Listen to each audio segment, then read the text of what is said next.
কি করছিস? Hello, good morning. সবাই কেমন আছো? আশা করছি সবাই অনেক ভালো আছো, আর আমরাও ভালো আছি।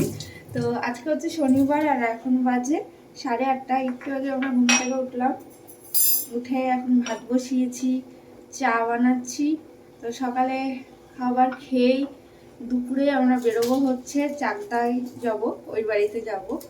তা আজকে আমার রাতে ডাক্তার আছে, তো ডাক্তারের জন্য যেতে হচ্ছে। ভাবছিলাম যে আজকে গিয়ে কালকে বিকালে আসবো, তো কালকে সকালে চলে আসতে হবে। যাই হোক, চলো ভিডিওটা দেখতে থাকো, আশা করি ভালো লাগবে। তো হবে তো, দাঁড়াও শেখে দিচ্ছি। চাটা করে দিই, তুমি তো তখন হরলিক্সটা খাও না, বসো। ওকে এখন আমাদের মতন করে দিতে হবে কাপে হরলিক্স। এটা দুধ চা। হ্যাঁ, শুধু কাপ না, সাথে প্লেটও লাগবে। নাও, হয়েছে? ওটা আবার কি? মানে অকাজ কত রকমের আছে সেটা সারা আর ঋষিক জানে, তাই তো? হ্যাঁ, পড়বে পড়বে। ওরে বাবা, আবার হচ্ছে কাপটাকে সাথে, এই প্লেটটাকে সাথে নিয়ে। না, আমরা তো খাই না, হয়েছে কোথা থেকে শিখবি? তুই বড় হয়ে গেছিস? আচ্ছা, চল বাসনগুলো মেজে দে। দিবি?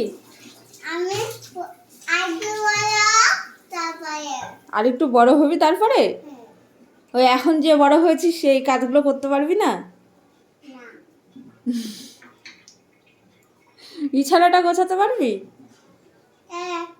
গুছিয়ে দে।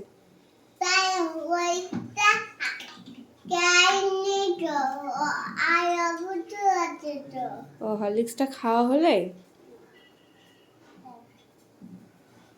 সাবধানে, কিন্তু পড়লেই একদম শেষ, তখন আর কিনে দিতে পারবো না। আমি চা বানাচ্ছি। এই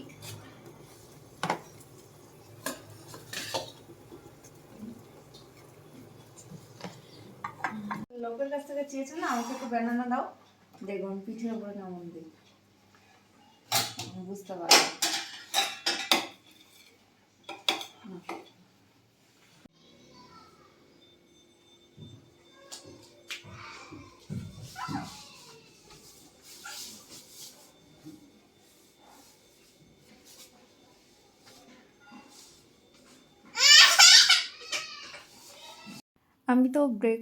আমি না, আমরা সবাই ব্রেকফাস্ট করে নিলাম, করে এখন আমি ঠাকুরের সব কিছু গোছাবো এখানে। এই যে এটা হচ্ছে আগের দিনকে রাত্রেবেলা এসে আজকে সেট করা হয়েছে, না সরি, কালকে রাত্রেই সেট করা হয়েছে। কালকে রাতে কোনো ভিডিও করে দেখা হয়নি। এই কর্নারটা বেশ ভালো আর কি, ঘরের ঈশানগণ হচ্ছে কর্নারটা। তো এখানে আর কি ঠাকুরটা পাতা হচ্ছে, উপরটা করে এর মানে এর মধ্যে ঠাকুরগুলো রাখা হবে। তাহলে নিচে কিছু রাখা যাবে, কারণ ছোট জায়গা যেহেতু, যতটা স্পেস বাঁচানো যায়।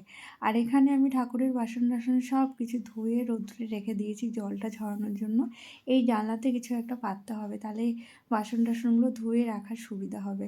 আর সারা বিছানা টিছানা একদম গুটিয়ে, জামা কাপড় ছিল সব কিছু ছড়িয়েছে, ছড়িয়ে ওরকম ধরনের দুষ্টুমি করছিল। তারপরে আমি ঠাকুরের সব যা যা ছিল কাপড় চোপড়, সেগুলো আমি ধুয়ে নেড়ে দিয়েছি। এদিকে কালকে সারার পাপার জুতোগুলো ধুয়ে দিয়েছিলাম, সেগুলো রোদ্রে দিয়ে দিয়েছি।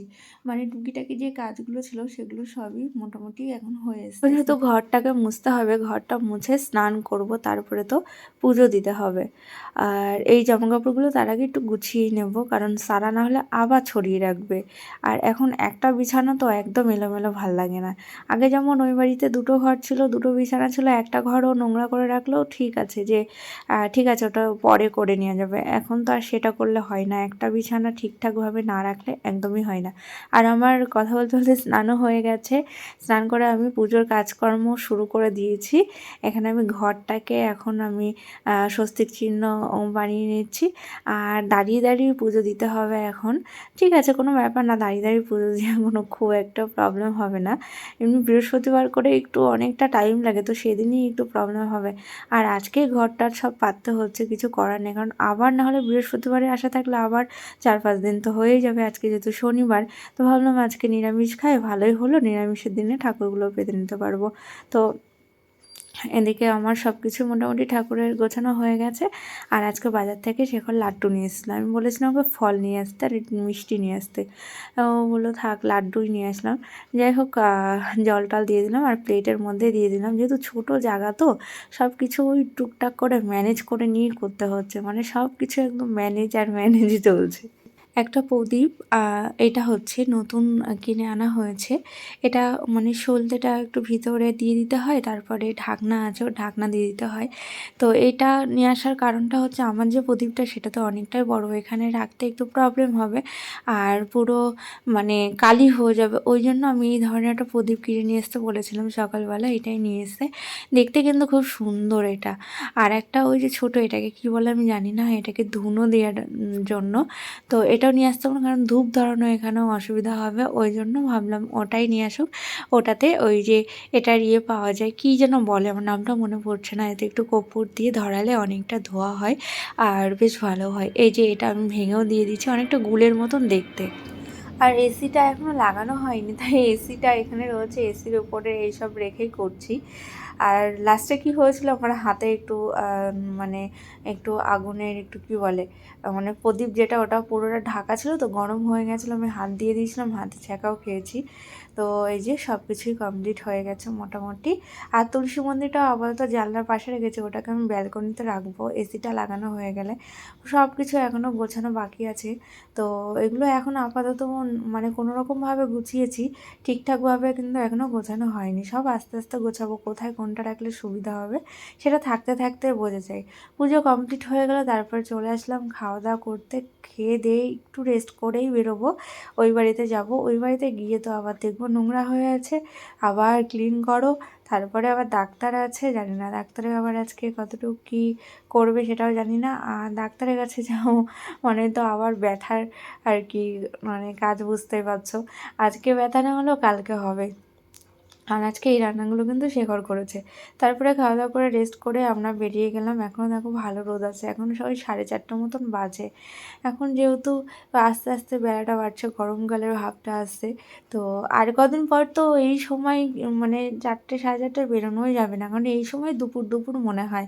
সেই 5টার সময় ভালো রোদ থাকে, 5:30 6টার সময় কোথাও বেরিয়ে শান্তি। তো এখন বাইকে করে যাচ্ছি, বিধাননগর স্টেশনে বাইকটাকে রাখা হবে, স্টেশনের কাছে আর কি। তারপরে এই যে আমরা বাইক রেখেও চলে এসেছি স্টেশনের উপরে। আর এখন একটা ট্রেন আছে যেটা হচ্ছে শান্তিপুর লোকাল, এটা তো জম্মের ভিড় হয়। আমি ওদেরকে বলছিলাম তাড়াতাড়ি চলো, তো ওরা তো ঘুমাচ্ছিল, ওই জন্য লেট হয়ে গেল। স্টেশনে এসেই দেখি এরকম দুটো বাঁদর আছে। আমি সারাকে বলছি, সারা একটা তুই একটা হচ্ছে ঋষি, কারণ তোরা দুই ভাই বোন যখন কোথাও যাস একসঙ্গে থাকিস, তখন আশেপাশের লোকজন এইভাবে জড়ো হয়ে দাঁড়িয়ে দেখে, যেরকম মেয়েদেরকে দেখছে।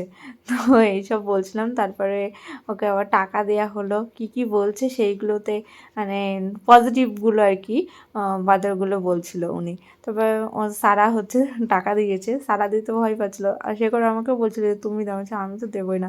তবে সারাকে দিয়ে আলো। এটাও মেয়ে মনে হচ্ছে না, দুধ দেখে মেয়ে হয়ে গেল। আমারও তো গাড়ি হ্যাঁ, এটি একটি 12 বেমারি হবে, আগের মতো খেলবে তো আশীর্বাদ দে। 10 টাকা দিয়েছে, যাও। আমি দিতে পারবো না, তুমি দিয়ে আসো, ভয় লাগে। 10 টাকা দিয়েছে, দেখছে ওরা, আমি দিয়ে আসতে পারবো না, নাও ভয় লাগে। না না তুমি না, ও পারবে না, চিল্লাবে কিন্তু। আমার সাথে হাতে দাও, হাতে নেবে, হাতে দাও, হাতে দাও, হাতে নেবে, দেখো হাতে। গাড়ির সংখ্যা 334 দাও।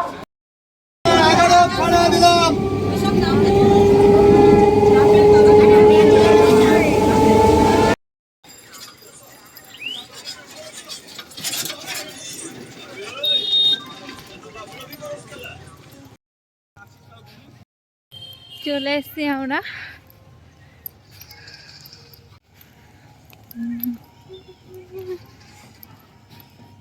আর ওখান থেকে ভাত নিয়ে এসেছিলাম, রান্না তাড়াতাড়ি খা। আমি একটু খেয়ে নিলাম, খাওয়া দাওয়া হয়ে গেল। এবার হচ্ছে যাব ডাক্তারের কাছে। আর ঘরের অবস্থা যাচ্ছে তো একদম পুরো ধুলো হয়ে আছে। তো এখন যাচ্ছি ডাক্তারের কাছে, 8টা বাজে।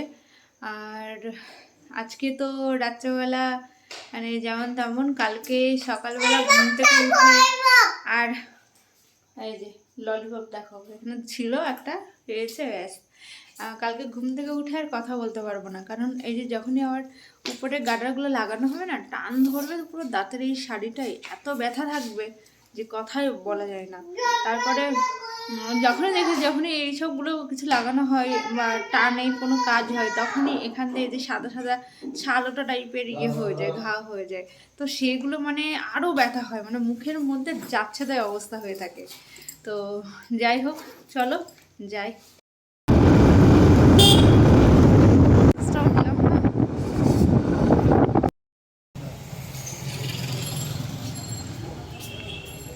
এখন যাচ্ছি একটু বাজারে, দরকার নেই এমনি যাচ্ছি, কারণ এখনো অনেকটা টাইম লাগবে আমার, ওই জন্য ভাবলাম যে অন্য জায়গা থেকে ঘুরে আসি যতক্ষণ। বাড়ি থেকে যে ভাতটা নিয়েছিলাম সেটা সারাকে খাওয়ানোর সময় আমি একটু খেয়ে নিয়েছিলাম, তা আমার অত খিদে নেই। আর এখন যেহেতু আমি ডাক্তার দেখাবো, আমি কিছু খেতেও পারবো না। তো আজকে নিরামিষ, ওই জন্য নিরামিষ একটা রোল খেলো। তো আজকে ফার্স্ট টাইম খেলো, আমি এখনও খাইনি বলে ভালোই লাগলো খেতে। আর রাতের জন্য খাবারও এখান থেকে নিয়ে আমার আবার ডাক্তার মানে এখানে যে আছে অ্যাসিস্ট্যান্ট, ওনাকে ফোন করলাম তো বলো চলে আসতে, ওই জন্য চলে আসলাম। তো এখন একজনের পরে আমি যাব। সারা থেকে পেন নিয়ে মানে হাতে মেহেন্দি করছে আর কি, এটা মেহেন্দি বলছে। আর দেখে শেখর গেল ওই সাউথ কর্নার থেকেই নিরামিষ সব খাবারগুলো আনতে। তো এখান থেকে সোজা বাড়ি গিয়ে খাওয়া দাওয়া করে ব্যাগ গোছাতে হবে, তারপরে আবার সকালবেলা উঠেই ডাক্তার দেখানো হয়ে গেছে, তারপর চলে আসলাম বাড়িতে। আর একেবারে স্কুটিটাকে এই ঘরের মধ্যে রাখা হলো, কারণ কালকে সকালে উঠে যেহেতু চলে যাবো, আর তো লাগবে না। তো এই ঘরটায় আমরা শুই না, পাশের ঘরটায় আমরা শুচ্ছি, কারণ এই ঘরটা যেহেতু খাটটা নেই, ওই ঘরটায় খাট রয়েছে। আর খাবারগুলো সব একে একে বার করে নিচ্ছি। তো চলো এবার আমি ঘরটা ভালো করে গুছিয়ে ঝাড় দিয়ে নিয়ে তারপরে খাবারগুলো রেডি করব।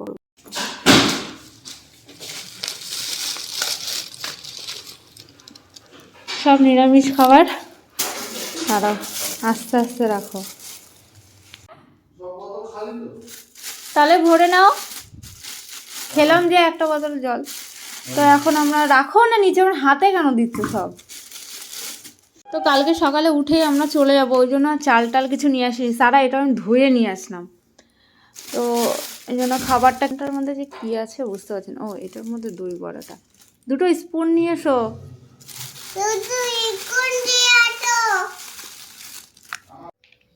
কি করছো? কি করছো? আমার প্লেটে দিয়ে দিগুলো খাবো। সেই ফ্রাইড রাইসে তো সেই গন্ধ বেরোচ্ছে। ভেজ করেছো তাতে কি ভালো করেছো। চিলি পনিরটা দাও কেমন করেছো। কী কী নেওয়া হচ্ছে দেখো, ফ্রাইড রাইস সব কিন্তু ভেজ, আর এই দোকানটা সম্পূর্ণ ভেজ, সাউথ ইন্ডিয়ান কর্নার যেটা, এটা হচ্ছে চিলি পনির। এরা রান্নাগুলো এত সুন্দর করে, আর এদের কাস্টমার সবসময় থাকে। আর হচ্ছে প্যান ফ্রাইড মোমো, ভেজ, সবই ভেজ। আর এটা তো দই বড়া। তো সারাকে ফ্রাইড রাইস আর পনির খাইয়ে দেবো এখন। আর আমাদের রান্না তরকারি নিয়ে এসেছি একটু দুপুরে, হাত নিয়ে এসেছিলাম, সন্ধ্যাবেলা খেয়ে নিয়েছি। তো আবার ভীষণ ব্যথা হবে আজকে। তো এখান থেকে এই যে এইটুকু লাগিয়েছে, আবার 1.5 মাস পরে যেতে বলেছে, আবার 3-4 দিন আমাকে আর সব গিলে গিলে খেতে হবে। সারা চলে আসো।